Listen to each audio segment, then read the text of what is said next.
Hello दोस्तों हमारी app Vishnu economics school के स्टोर में इकोनॉमिक्स और कॉमर्स सब्जेक्ट से रिलेटेड 250 से अधिक कोर्स हैं। तो दोस्तों अगर आप यूजी में हो या पीजी में हो या आप यूपीएससी की तैयारी कर रहे हो या आपके पास यूजीसी नेट है या आप पीजीडी की तैयारी कर रहे हो या किसी और कंपटीशन की तैयारी कर रहे हो जहां पर इकोनॉमिक्स और कॉमर्स सब्जेक्ट है, तो आपके लिए हमारे पास कोर्स है।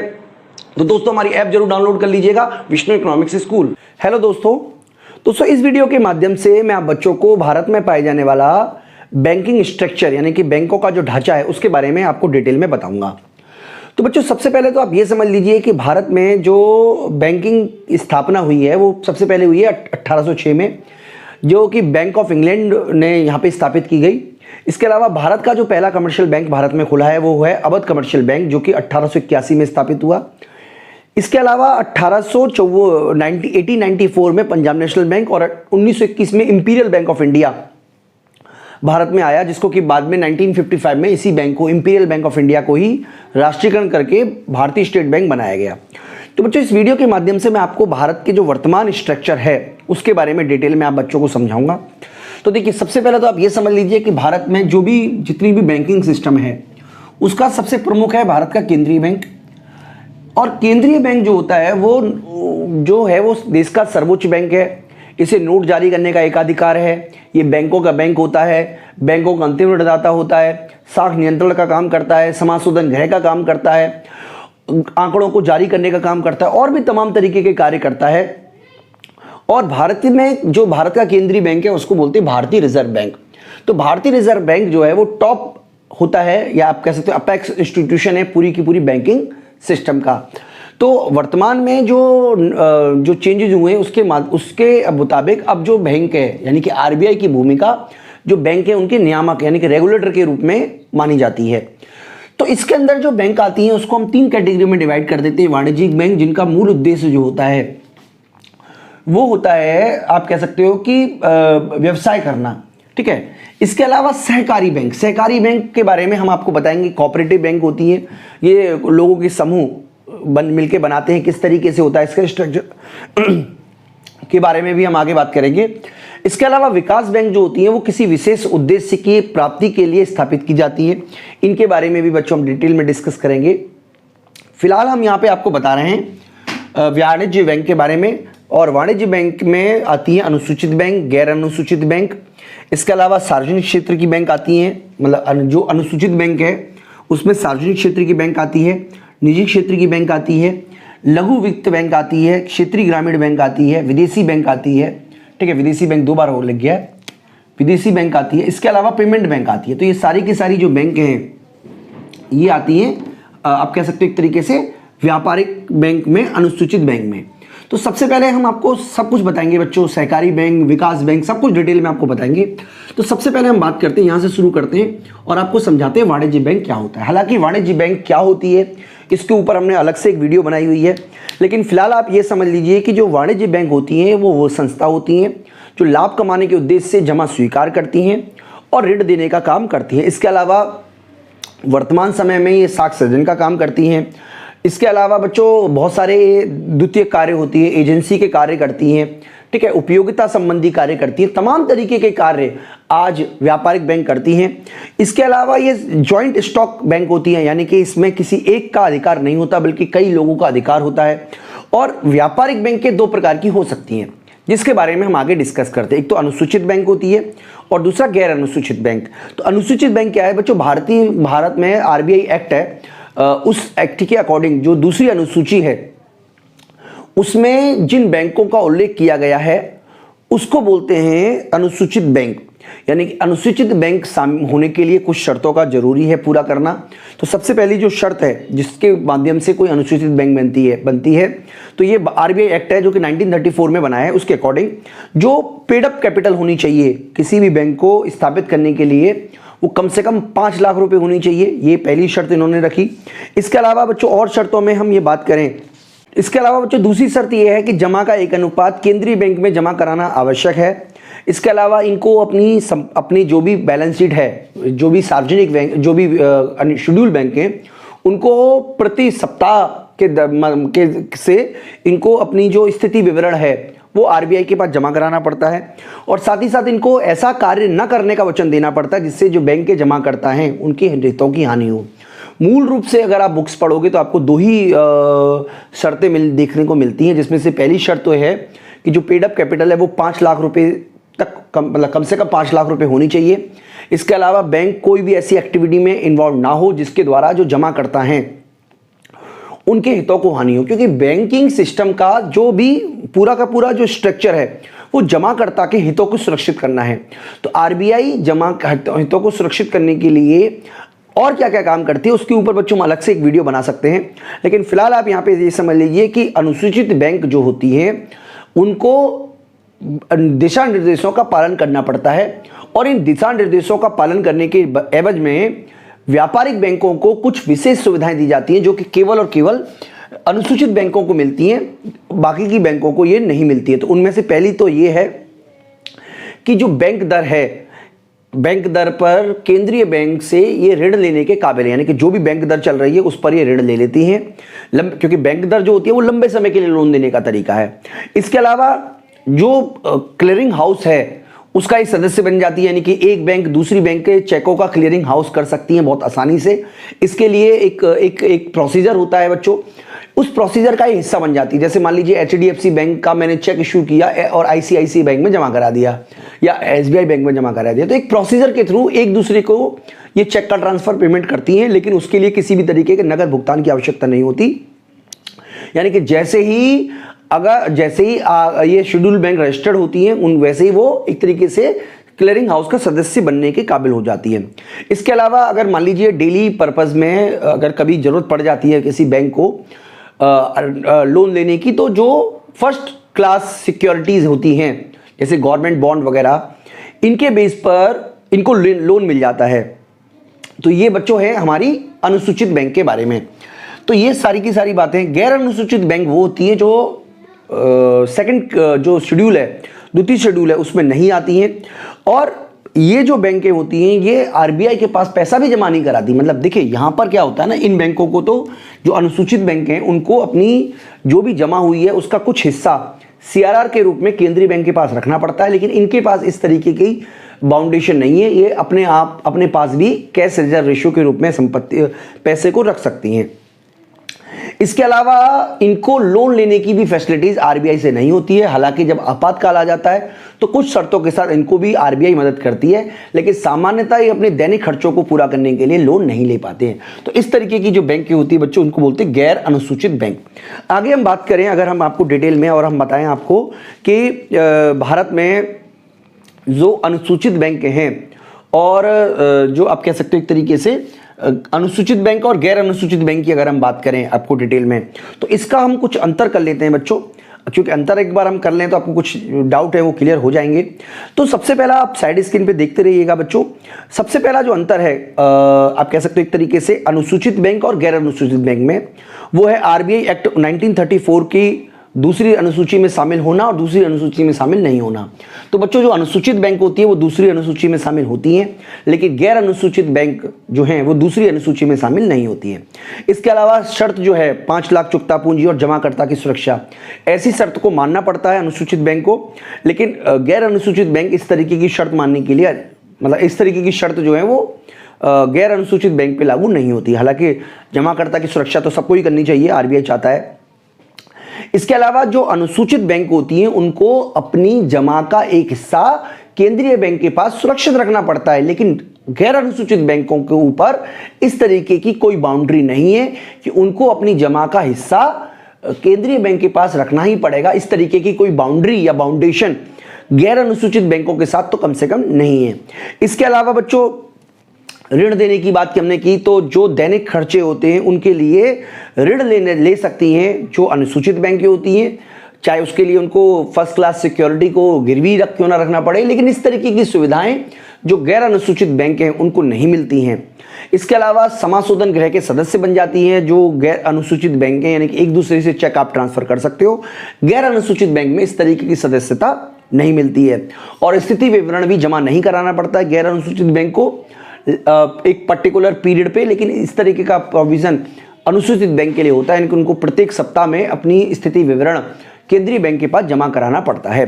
तो बच्चों यहाँ तक हमने देखिए आपको बताया, अच्छी तरीके से समझाने की कोशिश की कि अनुसूचित बैंक और गैर अनुसूचित बैंक क्या होती हैं। आपको डिटेल में समझ में आया होगा, मैं उम्मीद करता हूँ। और अब हम बात करें बच्चों अनुसूचित और गैर अनुसूचित बैंक के अलावा, तो भारत में जितनी भी अनुसूचित बैंकें हैं, ठीक है, यानी कि एक तरीके से वाणिज्य बैंक के दो हिस्से हो गए, अनुसूचित और गैर अनुसूचित। अब अनुसूचित बैंक में आती है सबसे पहला सार्वजनिक क्षेत्र की बैंक, निजी क्षेत्र की बैंक, लघु वित्त बैंक, ग्रामीण क्षेत्रीय ग्रामीण बैंक, विदेशी बैंक और पेमेंट बैंक। इसके बारे में बच्चों हम आपको डिटेल में समझाते हैं क्योंकि ये समझना आपके लिए जरूरी है। तो सबसे पहले हम बात करते हैं सार्वजनिक क्षेत्र की बैंक की। तो बच्चों देखिए, सार्वजनिक क्षेत्र का मतलब जिस पर सरकार का नियंत्रण हो, नियंत्रण नहीं कह सकते, सरकार जिसकी मालिक हो।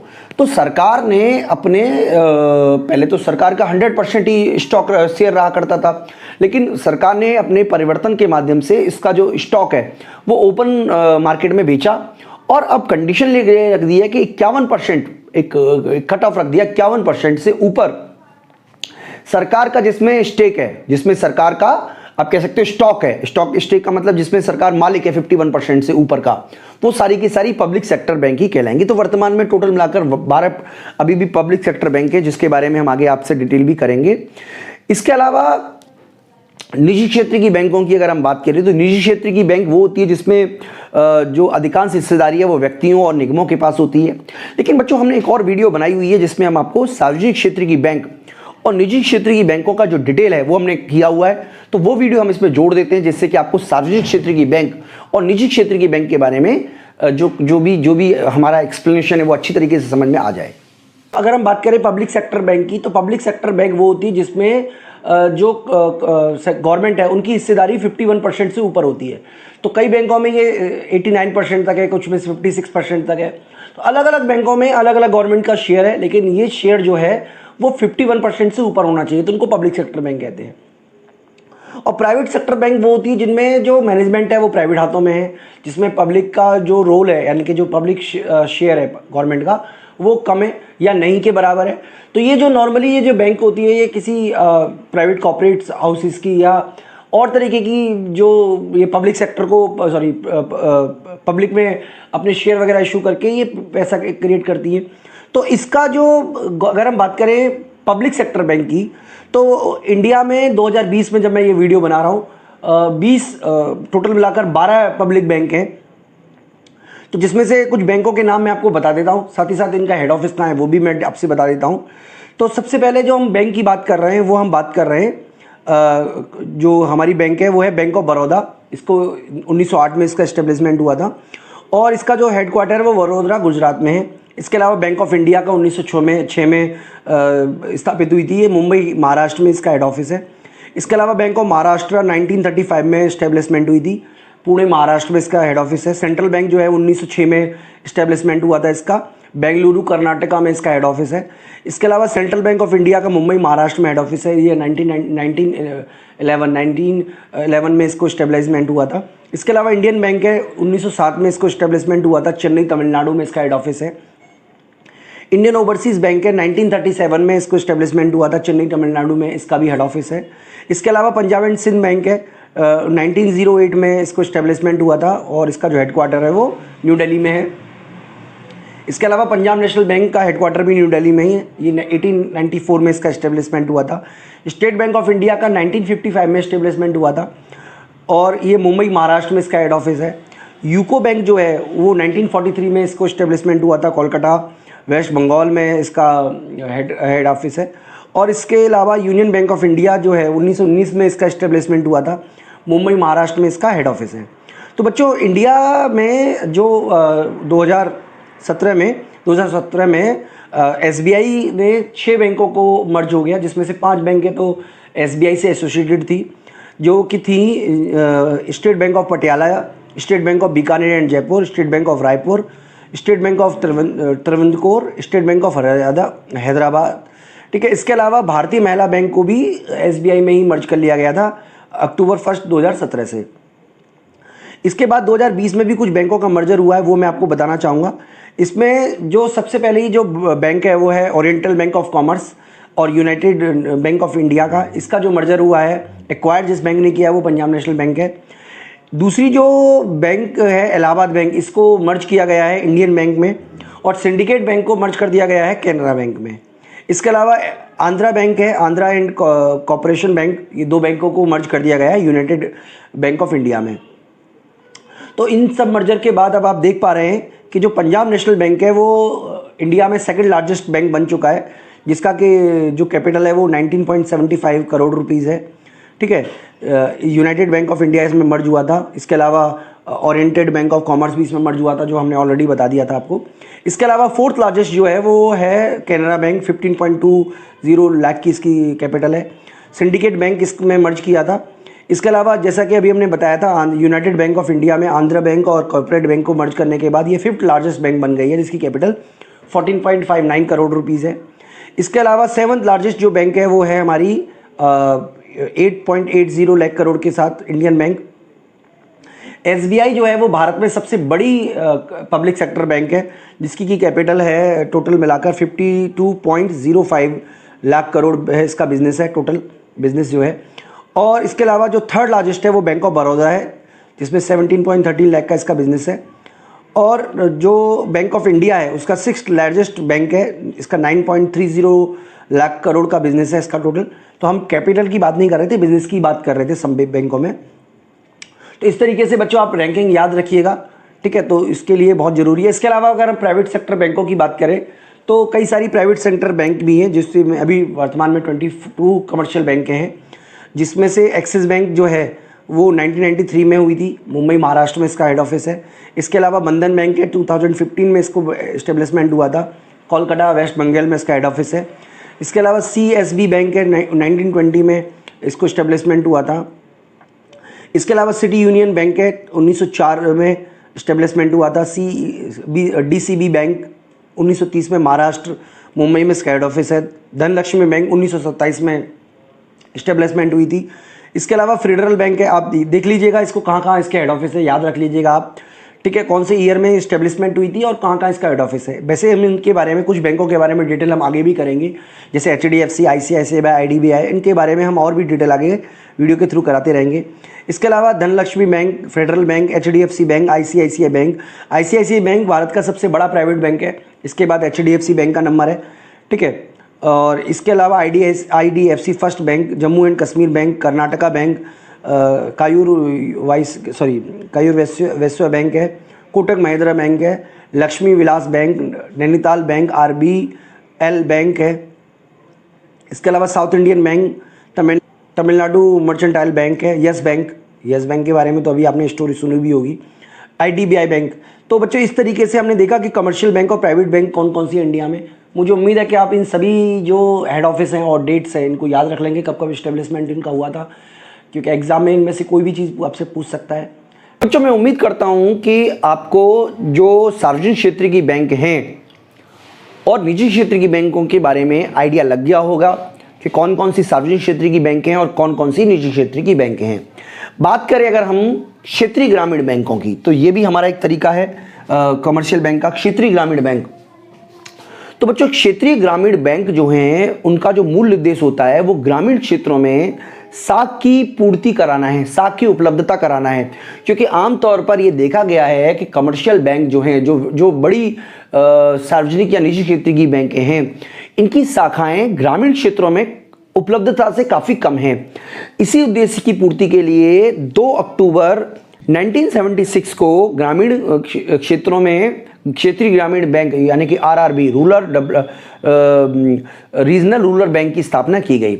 ये बैंक जो हैं वो लघु और मध्यम उद्योगों को, किसानों को, कृषि श्रमिकों को, छोटे उद्यमियों को साख उपलब्ध कराने का काम करते हैं। तो बच्चों इस RRB में जो स्टॉक होता है, स्टेक होता है, वो 50% केंद्र सेंट्रल गवर्नमेंट का होता है, 15% जो होता है वो राज्य सरकार का होता है, और 30% वो होती है जिसको, जो बैंक इसको प्रमोट कर रही होती है।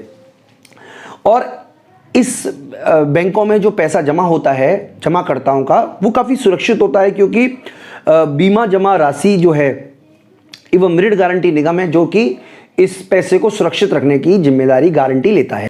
आगे बच्चों हम बात करें विदेशी बैंक की, तो विदेशी बैंकों के बारे में भी हम बात करते हैं। बच्चों विदेशी बैंक जो होती हैं उनके बारे में डिटेल डिस्कस करते हैं। ये जो विदेशी बैंक होती हैं ये विदेशों में ही ये मतलब एक तरीके से विदेशी कंपनी होती है, या आप कह सकते हो विदेशों में पंजीकृत होती हैं, और इनका हेडक्वार्टर भी विदेशों में ही होता है, लेकिन ये अपनी शाखाएं जो हैं वो भारत में खोलती हैं और अपना व्यवसाय करती हैं। लेकिन इनको भी भारतीय जो बैंक है, भारतीय रिजर्व बैंक, उसके दिशा निर्देशों का पालन करना पड़ता है। और साथ ही साथ ये जो बैंकें हैं ये मुख्यतः भारत में कॉर्पोरेट हाउसेस के साथ संपर्क करती हैं। लेकिन अगर हम बात करें तो भारत में कॉर्पोरेट हाउस के साथ साथ कुछ ऐसे भी हैं जैसे आप कह सकते हो जो कि पब्लिक से भी डील करती हैं। तो ये हैं बच्चों विदेशी बैंक के बारे में। इसके अलावा आप देखोगे लघु वित्त बैंक। देखिए लघु वित्त बैंक जो है उसकी स्थापना की गई है बैंकों को जो जो जो जो आप कह सकते हो ऐसे एरिया में बैंकिंग सुविधाएं देना जो बहुत ही दूरस्थ इलाके हैं जहां पे बैंकिंग सुविधाएं नहीं पहुंच पा रही हैं, और ये छोटे कारोबारियों को या आप कह सकते हो जो जो छोटे मझोले किसान हैं, सीमांत किसान हैं, और उनको ऋण उपलब्ध कराने का काम करती है, यानी उनके लिए सर्विसेज सेक्टर काम करती है, और ये जमा स्वीकार भी करती है और ऋण भी देती है। इसके अलावा बच्चों पेमेंट बैंक, आजकल देखिए आप बहुत सारे पेमेंट बैंकों का यूज आप भी करते होंगे। भारतीय रिजर्व बैंक ने 11 अगस्त 2014 को अपने एक आदेश में 11 जो पेमेंट बैंक हैं उनको अलाउ किया, उनको स्वीकृति दी, और ये भी उसी तरीके से समस्त एरिया में अपनी बैंकिंग सुविधाएं देते हैं, और ये पूरी तरीके से टेक्नोलॉजी पर बेस्ड है।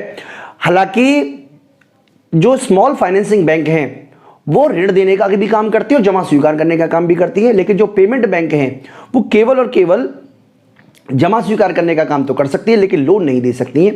तो ये बच्चों हमारा कमर्शियल बैंक का कंसेप्ट है। तो देखिए अगर आप आरबीआई की वेबसाइट पर जाओगे तो आपको अनुसूचित बैंक के बारे में, यानी कि जितनी भी सार्वजनिक क्षेत्र की बैंकें हैं, कौन कौन सी अनुसूचित बैंक में निजी क्षेत्र की बैंक है, या लघु वित्त बैंक कौन कौन सी है, क्षेत्रीय ग्रामीण बैंक कौन कौन सी है, विदेशी बैंक कौन कौन सी, पेटीएम बैंक कौन कौन सी है, इसकी जानकारी मिल जाएगी। तो मैं आपके लिए क्या करता हूँ, एक मतलब वो जोड़ देता हूँ, मतलब वीडियो में ही आपको आगे जोड़ देता हूँ ताकि आपको ये पता चल जाए, और फिर भी अगर आप चाहें तो आप उसकी वेबसाइट से देख सकते हो। तो